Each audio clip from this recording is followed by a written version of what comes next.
Wait, so are you saying I should take steroids? No, I don't take steroids. You don't take steroids? No, I've never taken a steroid in my life. Stop lying to me, bro. I have never taken a steroid in my life. I was tested my whole entire kickboxing career, of course, first.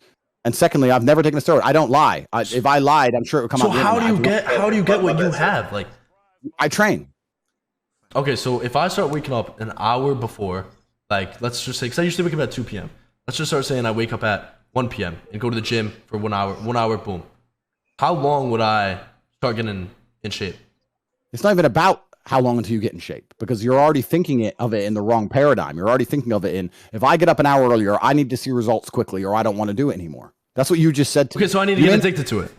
No, it's not about being addicted to it. You don't realize the way you just framed it is completely incorrect. You just said, if I get up an hour earlier and I go to the gym, how soon until I'm in fantastic shape so that I keep going, because I don't want to go if it's going to take too long. That's basically what you just said, showing us the wrong paradigm. It's not even about being in fantastic shape. It's about the fact that you're going to get up earlier and do it anyway. It's about suffering. Because if you do not suffer, you will not grow into a man of substance. I'll tell you something. If either of you two have had a hard life or genuinely been through any suffering, you wouldn't be afraid to go up to a bitch and say hello. She ain't going to fucking shoot you, is she? But they're scary. You're scared of that. And then you're going to sit here and tell me you've had a stressful life. Bullshit. It's a fucking lie. If you've been through anything real like I have, I'll go up to any bitch on the planet. I'll go up to fucking Oprah. I don't give a fuck. Hi. I ain't scared of nobody, right? Wait, how do you not get nervous, though? Why would I be nervous? Because girls are scary. I've had people try to kill me. Why would I be nervous about saying hello to some chick? I mean, I guess. All right, so I need to start going to the gym to get more confident, to eventually have the confidence to go up to a girl and not really give a fuck. You need to go through things in your life which are difficult, and you need to make yourself suffer on purpose so that you grow into a man who's capable of doing things he's uncomfortable with. Right now, the most uncomfortable thing you do is get dropped on a map on a bus with 100 other fucking dorks and run around, dude. Run around the imaginary map, and you sit there stressed out. Oh no, shit! What if I get killed in the video game? I only have 1 million other lives. Who gives it? And you restart. That's the most stressful thing in your fucking life. You ain't got to worry about money. You ain't got to worry about paying the bills. You ain't got to worry about any of the things people out here are actually worried about. All you have to do worried about is logging in and not dying in a fucking video game. That is a very privileged life. Right. You are very privileged young men. Right. And stage one is to accept your privilege and look in the mirror and say, you know what? I am a very privileged person. That's not a bad thing. Yeah, no, that's a good thing. That's a good thing.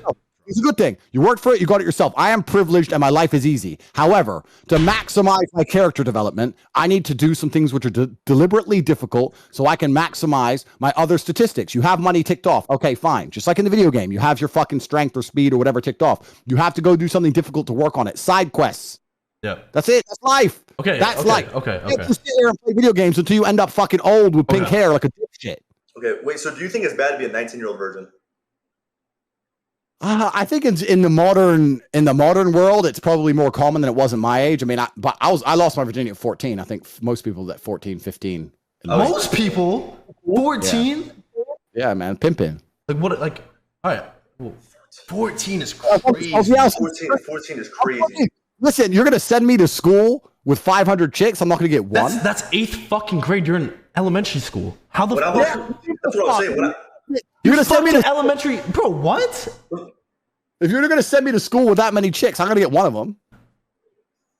That's 14 is crazy. 14 is wild. When I was 14, I was playing Minecraft. Yeah, I was playing Fortnite.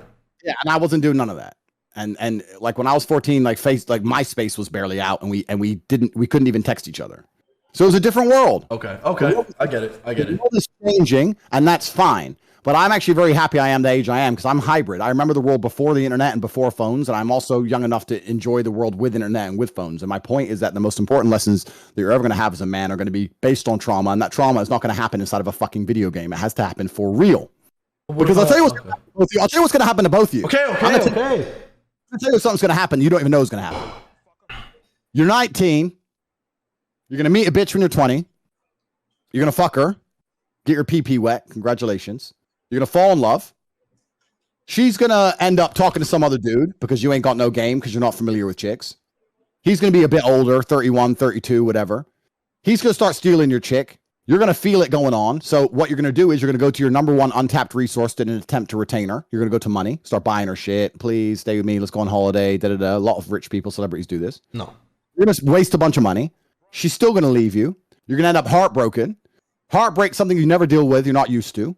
When you're genuinely heartbroken, When you're genuinely heartbroken, you're not going to be able to focus on your video games. And then you're going to get your ass whooped. And then everything's going to be a downward spiral. Before you know, you're going to be one of them fucking depressed kids on some fucking pill or smoking weed or some dumb shit saying how depressed you are because some 7 out of 10 broke your fucking little heart and ran away with a fucking big G. And now you can no longer snipe headshot or whatever you do in your stupid video game. That's what's going to happen to both of you. Right, do you think depression is a mental disorder, or do you think it generally comes from what you just said? I think that feeling depressed is real. Everyone can feel depressed. I also think the answer lies within yourself.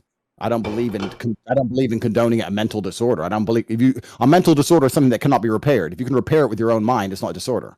You're going to feel depressed. You're going to feel depressed when you lose your bitch. Of course you are, but you're going to have to get over it. My point is, if your life was difficult, if you had been through some difficult things, you'd be more capable and prepared to deal with difficult scenarios. You have to, just like in the video game, you have to go through shit to be good at going through shit. That's it. There's no other answer. So I'm telling you now, your life path currently, if you ain't fucking nothing, is by the time you fuck something, it's all going to be downhill from there anyway. You're going to be fucking depressed and losing your video game. Shouldn't even try like at this point? I should just like to be a virgin for the rest of my life. I don't know. No, you should go through difficult things. All right, so you're saying we should start getting girls over and just like you should suffer. Okay. You need to suffer, both of you. Okay. There is no reason why you couldn't go to the boxing gym and take an ass kicking 3 times a week. You're saying you already do it, then go do it. Where's your black eye? You ain't fucking boxing like I was boxing at your age. Bro. There's no reason why you can't invite. I got 9 stitches right here. Bro. Good. Well, then you should have been through. Then you know exactly what I'm talking about, right? You need to go to the boxing gym. You need to go to the gym. You need to get in fantastic shape. You need to take something you're uncomfortable with and do it anyway. You said you have social anxiety. You need to agree to some speaking gigs. Go talk in front of a whole big crowd of people, unprompted, without a teleprompter or something. You need to test yourself. That's what you need to do. And in terms of getting girls, with your fame, it shouldn't be that hard to get some girls over to the fucking should I house. just fuck a random fan? Like, fuck it? Like, just to get my experience up. Because obviously you fuck. How many girls do you fuck a week? Be dead ass. Yeah, be dead ass. What's your body count? No. I actually need inspiration right now. Please. I can't possibly tell you what my body count is. I don't know. All right. All right. Let's play lower, higher. 500. I'd guess probably a little bit higher than that. Maybe 600-700 girls, maybe. Bro, what? But I'm 35. So, so I mean, I've been fucking for 20 years. I mean, all right. Does every girl enjoy it? Be straight up. Do you have a big dick? I don't know why. I find it very strange to sit on a stream with young 19-year-old men talking about my dick. So, do you have a big dick? I know that this may be the new modern world and the new modern culture, and this is kind of what everyone does. But I'm uncomfortable with it. Okay. So let's like, it's fine.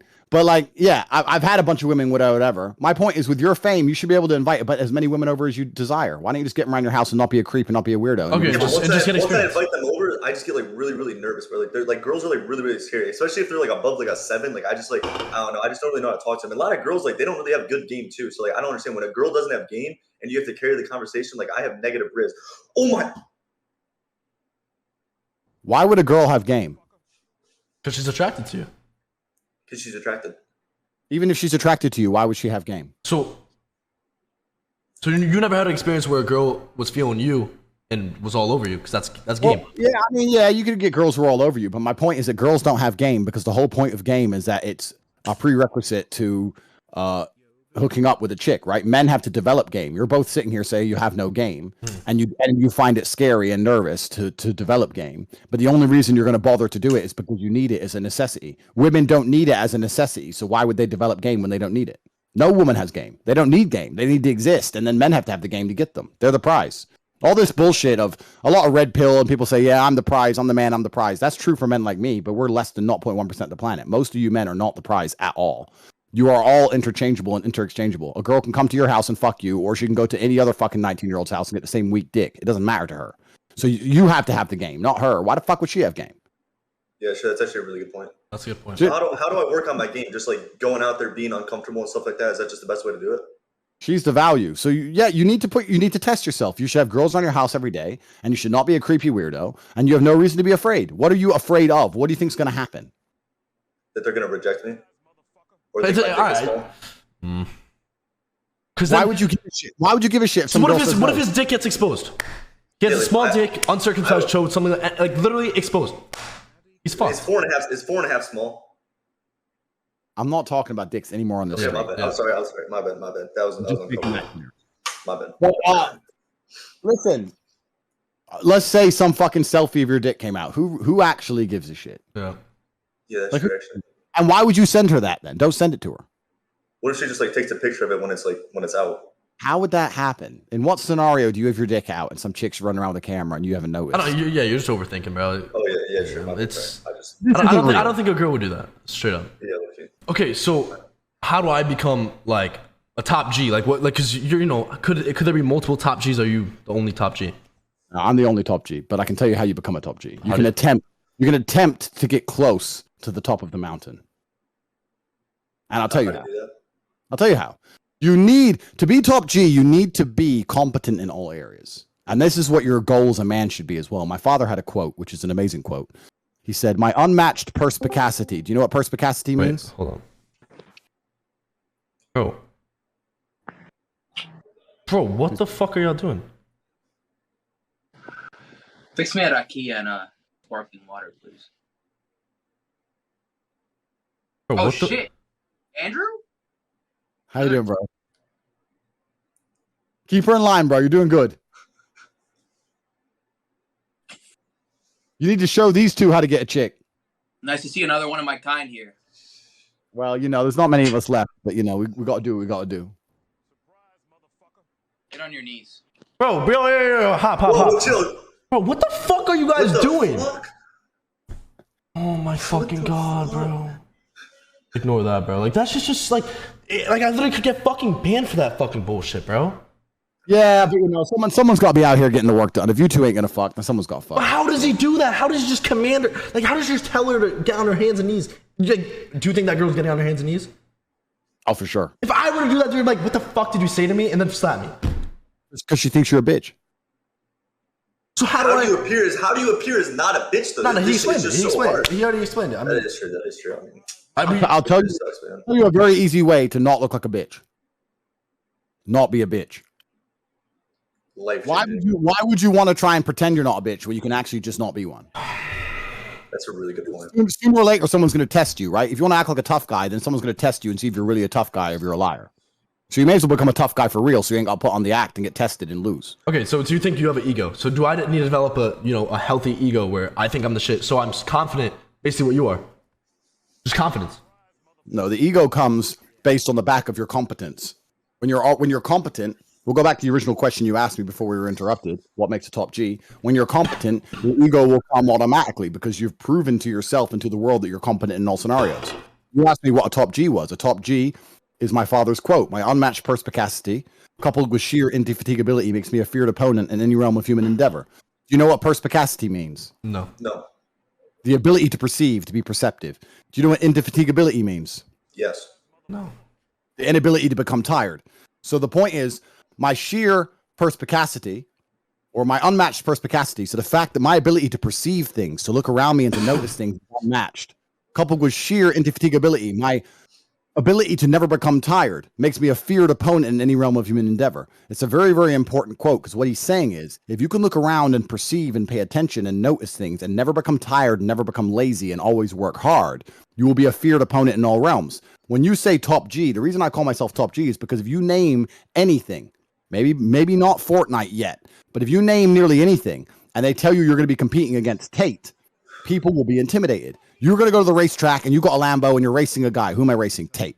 You're going to be like, You're going to box. You're boxing Tate. You're going to go try and get a girl, but the other guy trying to get the girl is Tate. Doesn't matter what it is. You named the scenario. If you're up against me, part of you is going to be like, oh, not him. Is there anyone else? That's top G. There's something that comes with it because it's competence in all realms. Both of you only currently have competence in one realm, the digital realm. Yeah, you're right. You don't have competence anywhere else. Yeah. And that's your problem and that's your fault. Okay, So I so gotta work on that. yeah. So All right.